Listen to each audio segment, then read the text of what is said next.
خوش آمدید دوستان به پالیتیکس 365. من میزبان شما هستم شهریار افشار. امروز مجددا یکی از دوستانمون دعوت کردیم، آقای جورجیو کافیرو در واشنگتن دی سی. آقای کافیرو یه صاحب نظر سیاسی انالیست در واشنگتن دی سی با گالف استیت انالیتیکس و مدت هاست در این زمینه با میدیا سورسز،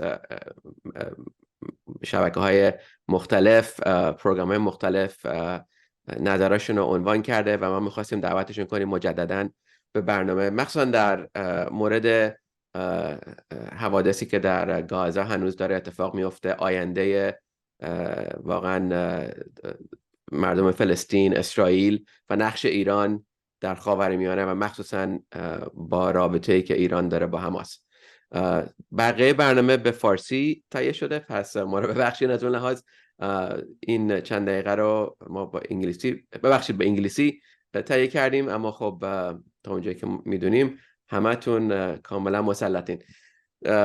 Giorgio Cafiero, welcome back to Politics 365. So much has happened since the last time we talked. Unfortunate events, really. I think when you look at all the problems the world is having, the war in Ukraine, so many domestic problems in the U.S., all around the world, conflicts that don't get reported as often, and human rights violations and God knows what else.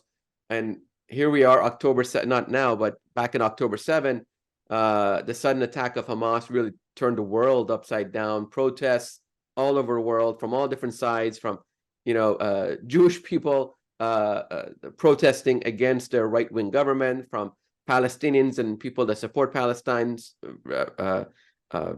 revolting or having rallies all over the world, people lobbying their members of Congress and all these politicians to pull them one way or another. The world just exploded after October 7, even though, as the Secretary General of the United Nations put it, this event didn't happen, his words, didn't happen in a vacuum. It happened after 86 years of, his words, suffocating occupation by the Israeli government in Gaza. So Gaza is often also referred to as an open-air prison, and now it lies in ruins, half of it almost destroyed, God knows how many, some 15,000 people killed, women, children. The U.S. trying to pull Israel back, that golden relationship that has just been the envy of a lot of countries all around the world, is now being tested when Secretaries of State and President Biden are trying to urge the Israelis to extend the pause, as they don't want to call a ceasefire because Israel doesn't want to. So lots of conflict unfolding in front of us. We're watching it daily. It's just heart-wrenching to watch any innocent loss of life, Israeli, Palestinian, it doesn't matter.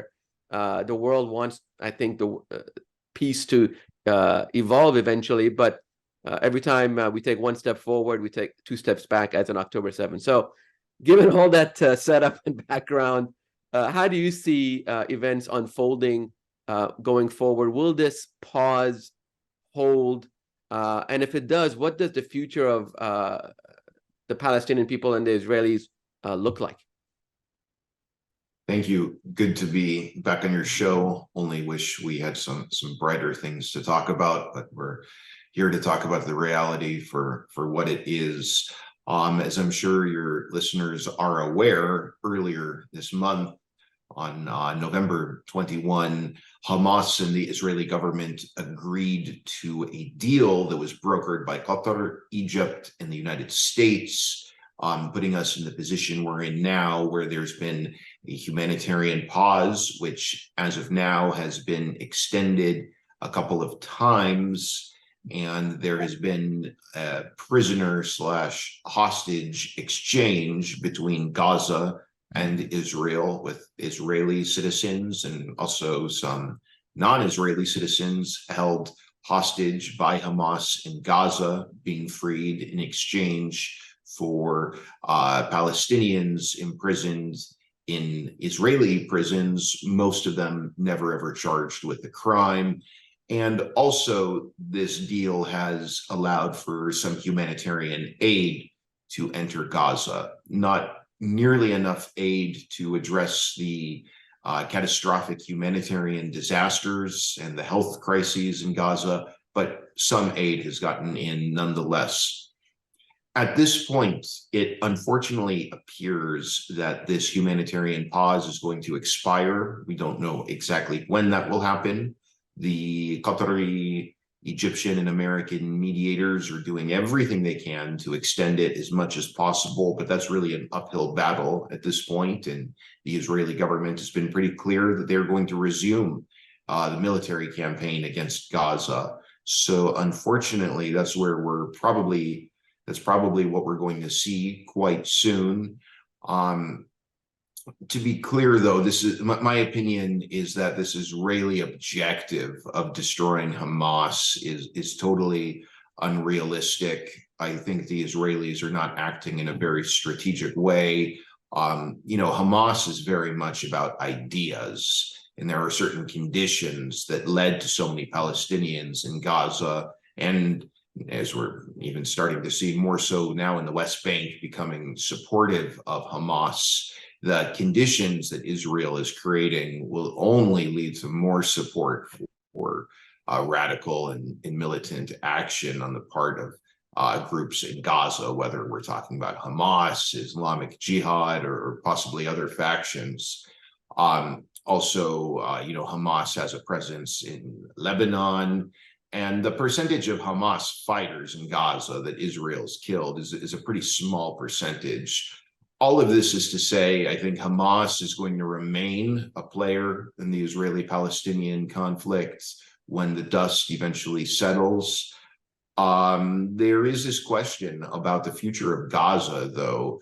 There are many questions, definitely more questions than answers here. It seems that Israel intends to occupy Gaza, or at least a percentage of Gaza. The U.S. is encouraging Israel not to do that, but it doesn't seem that the U.S. would put any real pressure on Israel not to do it. There's also been some talk about an international or an Arab force taking over in Gaza. The Arab states have made it quite clear that they do not want to sign up for anything like that. They don't want to take ownership of the crisis in Gaza. They think it would be very dangerous for their troops to be put there in harm's way. And then there's also been talk, the Biden administration has suggested this idea that Mahmoud Abbas of the Palestinian Authority could take over from Hamas in terms of ruling the besieged enclave. I think that's extremely unrealistic. So all of this is to say there's a tremendous amount of uncertainty when it comes to the future of Gaza. But like I said, I think no matter how this war pans out, Hamas in one way or another is going to remain a player that everyone will have to contend with in Palestine. Yeah, and frankly, just like the Taliban is a player in Afghanistan, I mean, you could spend 20 years trying to eradicate an idea and then at some point give up and leave, and they just take over. And now you've cultivated 20 years of resentment towards, let's say, the American government, and you've fertilized, cultivated, however which way you want to put it, and here they are. In total control of Afghanistan. All of these people, that 15,000 Palestinians dead, they all have brothers, sisters, parents died horribly, if all these reports and accounts are true. And as you say, they just planted the seeds of more resentment and opposition that will not end. It doesn't, whether they occupy it or not. Israelis. Couple of questions. You're right. We have more questions and certainly less time than we have. But I'm curious, how did Qatar position itself to become such a power broker in the Middle East? I mean, out of all the other Arab countries, tiny Qatar, the size of a small city in California, has become a world power broker. How did that happen? It's a great question. I think we have to really go back to the 1990s and the early 2000s when the Emir's father was in power. He ascended to the throne in 1995. And from that point on, Qatar has pursued a very ambitious foreign policy. As your listeners know, Qatar is a very tiny country, very rich with natural gas, but it's surrounded by much larger powers, Iran, Iraq, Saudi Arabia. And officials in Doha have always been focused on conducting a foreign policy that enables Qatar to be independent and to be autonomous. The Qataris have done this in many ways, very sophisticated foreign policy, and there's no doubt that soft power and diplomacy have been extremely important to the success of the country's foreign policy. Doha has long been sort of a neutral ground for different parties that normally would not be able to speak to each other directly. They've been able to come to Doha and meet through Qatari back channels.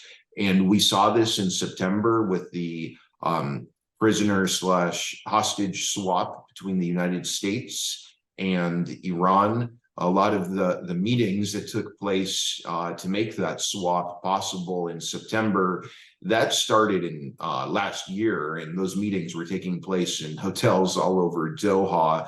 And when the West was engaging the Taliban during the NATO occupation of Afghanistan, that was taking place in Doha as well.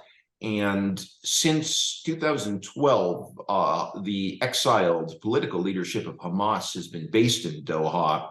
Before that point, Hamas's exiled political leadership was based in the Syrian capital, Damascus, but Hamas had its falling out with Bashar al-Assad's government at the early stage of the Syrian crisis. So Hamas needed another Arab state to go to, and per the recommendation of the Obama administration, Qatar became Hamas's new host. And what we've seen not only this year since October 7th, but also in previous armed conflicts between Hamas and Israel, the Qataris have played a very important role as a diplomatic bridge between Hamas on one side and Israel and the United States on the other. As everyone knows, the US government officially recognizes Hamas as a terrorist organization. Therefore, US law prohibits officials in Washington from directly engaging in Hamas. So Qatar has made itself very useful both to Hamas, the United States and Israel by being sort of a diplomatic bridge between these different actors. And it's through Doha that the US has been able to engage Hamas. And it was on October 13th, so less than 1 week after Hamas waged the surprise attack in southern Israel and took roughly 240 people hostage. Antony Blinken was in Doha, and he was having some very serious conversations with the Qatari leadership, explaining that the US was going to need help from Doha in terms of reaching some sort of an arrangement to free these hostages.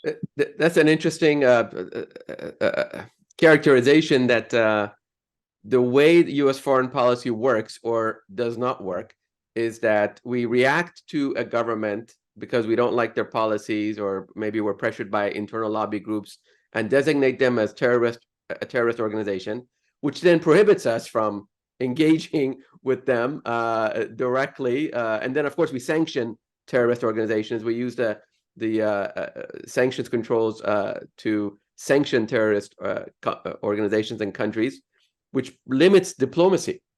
But as Israel has shown, this is one of my pet peeves when I watch world events unfold. I wonder when countries are sanctioned and labeled as terrorists and they're ostracized and they're trying to be, contained, if Israel can talk to Hamas to release its citizens, you would think, why can't the US and other countries talk to other countries that have, I'm not saying Iran necessarily, but other countries where they have such deep division? I mean, just for a quick example, since Henry Kissinger just died, we have to look at China and what he did with China. Here we are with China. We have deep economic connections, deep. I mean, China owns so much U.S. debt that any kind of divorce would be catastrophic for the U.S. economy.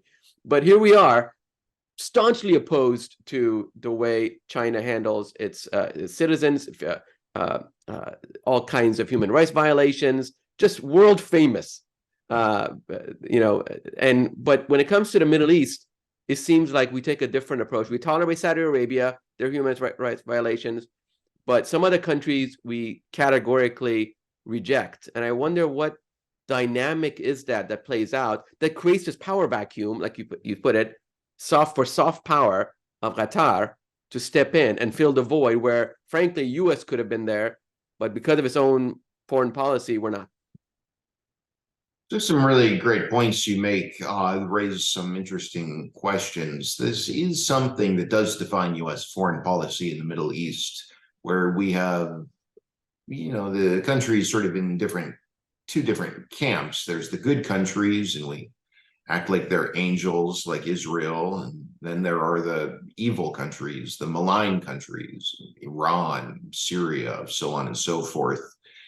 I think when we look at some of the relative success that China and Russia have had in the Middle East in the last 10, 20 years, it's my opinion that has to do with the fact that Beijing and Moscow approach the Middle East very differently. They're not under the illusion that anyone in the Middle East is an angel. They think that it's important, though, to engage with all the different countries. And even if there are disagreements with certain things that some countries are doing, for example, China and Russia do disagree with the Israeli occupation of Palestinian and Syrian land. They disagree with Israel's military operations against neighboring countries. But, well, to various extents, they do. As just a side note, we should point out that Russia has been very accommodative of Israel's bombing of Syria. But my point is, despite Beijing and Moscow disagreeing with certain aspects of Israel's conduct, they still engage with Israel, and they have good relations with Israel. Those relationships are being tested right now amid this current crisis, but I think even when the dust settles, they'll maintain good ties with Israel. They also have good relations with the Arab countries and Turkey and Iran. And this positions Russia and China to be seen as more balanced in the Middle East than the United States. I don't think too many people in Washington realize this, though. I think this is a valid criticism of U.S. foreign policy that not too many people are making, and it's not necessarily being taken too seriously by officials in Washington when this criticism of U.S. foreign policy is made. But why are we this way? I think it